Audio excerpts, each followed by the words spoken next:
There is a moment every summer when the heat stops feeling like a blessing and starts feeling like a threat. You walk out to your tomato plants in the morning, and instead of standing tall and green, they are curled, drooping, and tired. The leaves look like canoes. The blossoms have dropped. The fruit that was swelling yesterday looks sunburned and split. And the first thing most gardeners do in that moment is the exact thing that finishes the plant off. They water at noon.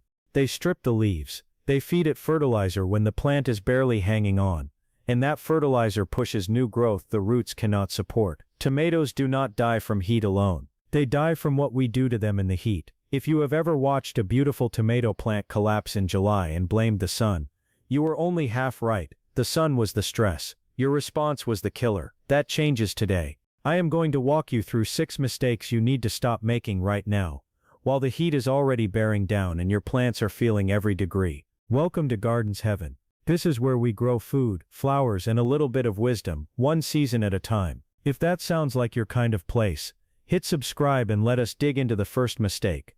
Mistake number 1. Watering at midday. This is the most common tomato mistake in hot weather, and it is also the most deadly. When you water at noon or in the early afternoon, the sun is at its peak and the soil surface is hot enough to burn your hand. Most of that water evaporates before it ever reaches the roots. What does not evaporate sits on the soil surface and heats up, essentially steaming the shallow feeder roots that your tomato plant depends on. The leaves inevitably get wet in the process, and water droplets on foliage in direct sun act like tiny magnifying glasses, concentrating light and scorching the leaf tissue. The plant, already stressed by heat, now has to deal with burns and dehydration at the same time. Studies from agricultural extension services have shown that midday watering can result in up to 30% water loss to evaporation before it ever penetrates the soil. That means for every gallon you pour on, a third of it never reaches the roots. Tomato roots grow deep, often reaching 2 to 3 feet into the soil if given the chance, but they only develop that depth when water is available far below the surface. Shallow, frequent watering trains the roots to stay near the top of the soil, where they are most vulnerable to heat and drought. The fix is simple. Water early in the morning, before the sun clears the fence line. The soil is cool. The water has time to sink deep into the root zone. The plant has the entire morning to drink before the heat of the day arrives. Use a drip hose or a watering wand aimed at the base of the plant, never the leaves. I set my timer for 6 in the morning and let the drip system run for an hour, and my plants have never looked stronger through July and August. If you cannot install a drip system, a simple 5-gallon bucket with a tiny hole drilled in the bottom, placed at the base of the plant and filled each morning, will do the same job for pennies. Morning watering is the single most important shift you can make for your tomatoes in summer. It costs nothing, and it saves everything. Mistake number 2, stripping every sucker. I know what the garden books say. Pinch out the suckers.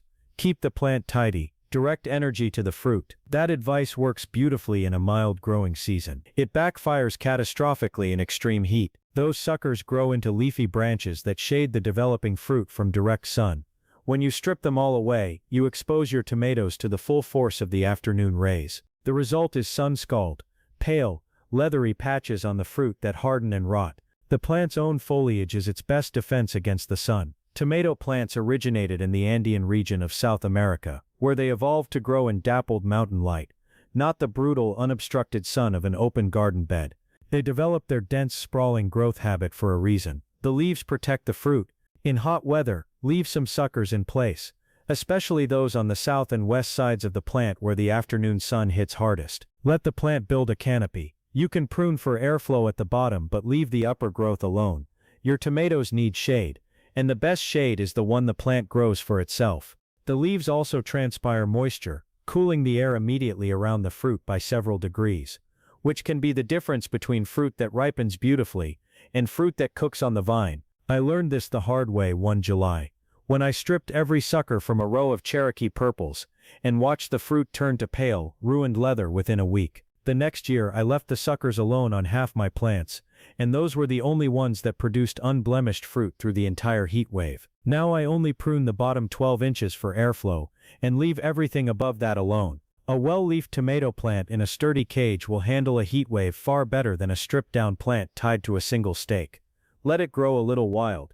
It knows what it is doing. Mistake number 3, wetting the leaves. Overhead watering is a disaster for tomatoes in any weather, but it is especially dangerous in the heat. When you spray water over the entire plant with a hose or a sprinkler, you create a humid microclimate around the leaves that invites fungal disease. In hot weather, the combination of moisture and warmth is exactly what blight, septoria leaf spot, and powdery mildew need to take hold. Once those diseases start, they spread fast, and a plant that was already struggling with heat stress now has to fight off an infection it never should have faced. Late blight, the same disease that caused the Irish potato famine, is a water mold that thrives in warm, wet conditions. It can destroy a tomato plant in as little as 7 to 10 days once it takes hold. Spores spread on the wind and through water splash, which is exactly what overhead watering provides. Water the soil, not the plant. Use a drip system or a soaker hose, laid at the base of the plants, covered with organic mulch to hold the moisture in. If you must use a wand, hold it low and aim for the ground. Your tomatoes do not need a shower, they need a deep slow drink at the roots where it matters. Even in nature, tomatoes do not receive regular rainfall on their leaves in their native habitat. They grow in well-drained volcanic soils, where water percolates down to the roots quickly, and the foliage stays relatively dry. I switched to drip irrigation 5 years ago, after losing an entire row of San Marzanos to early blight, and I have not had a single outbreak since. A good soaker hose costs less than $20, and will last you multiple seasons. The best part is that once it is set up, you turn the spigot and walk away. The water goes exactly where it needs to go, and you do not have to stand in the heat holding a hose. Keep the leaves dry, keep the air moving, and you keep the fungus at bay. Mistake number 4, fertilizing during a heat wave. When a tomato plant looks stressed, the instinct is to feed it. That instinct is wrong. A tomato plant in extreme heat is not growing, it is surviving. Its systems have slowed to a crawl. The roots are barely taking up water, let alone nutrients.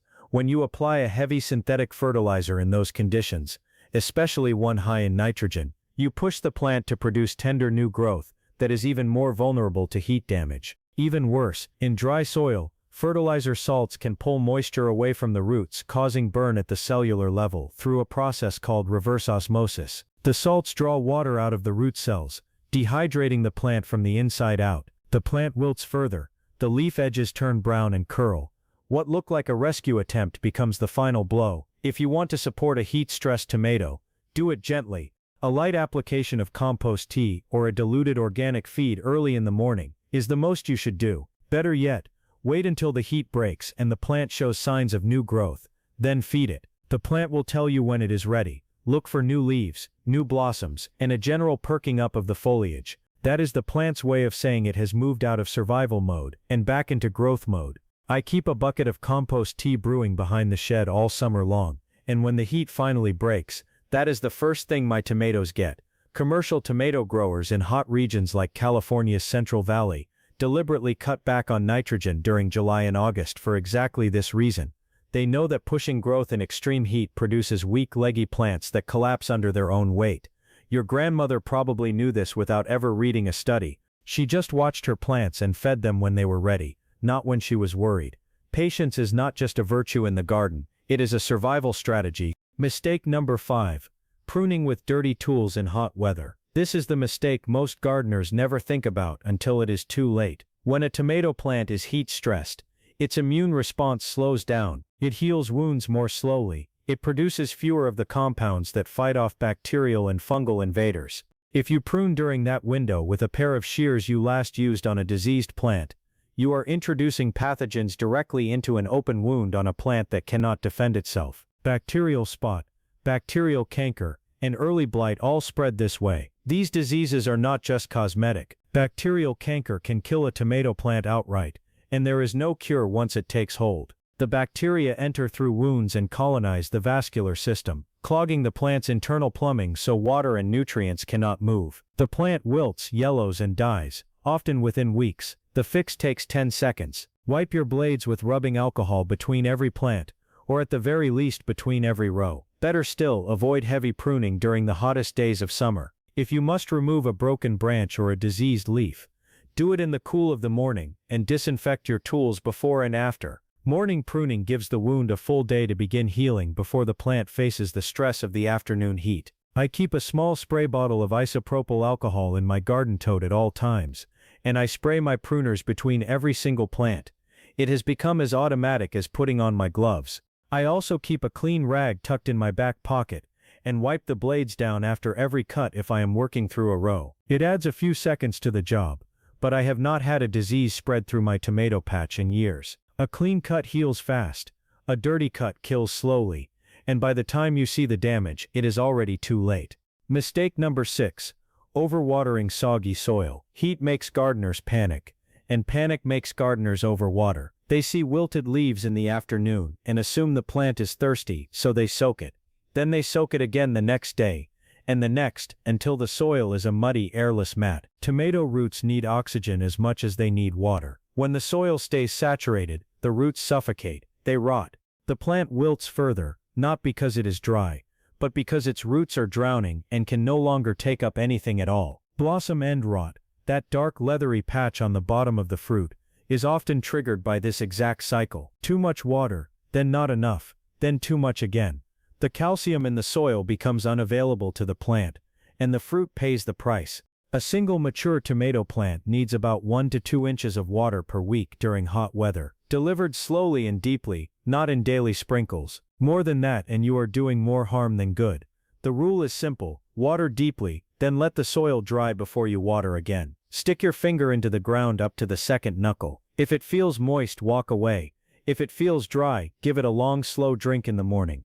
I once lost 6 plants to root rot in a single August because I was so afraid of the heat that I kept the soil constantly wet. The plants looked wilted, so I watered more, and they died faster. It took me years to learn that afternoon wilting in tomatoes is often just the plant conserving moisture, not a cry for help. The leaves will perk back up on their own once the sun goes down, and if they do, you know the roots are doing their job. A healthy tomato plant in the heat should look a little tired by late afternoon. That is not a problem. That is just a plant being smart. Your tomatoes are not goldfish. They do not need to swim. There you have it. 6 mistakes that turn a heat wave into a funeral for your tomato plants, and how to stop making every single one of them starting today. Heat is not the enemy. Panic is. The sun will beat down. It will stress your plants. That part is out of your hands. What happens next is entirely up to you. Water slowly and deeply in the morning. Let the leaves do their job. Keep the foliage dry. Hold the fertilizer until the plant asks for it.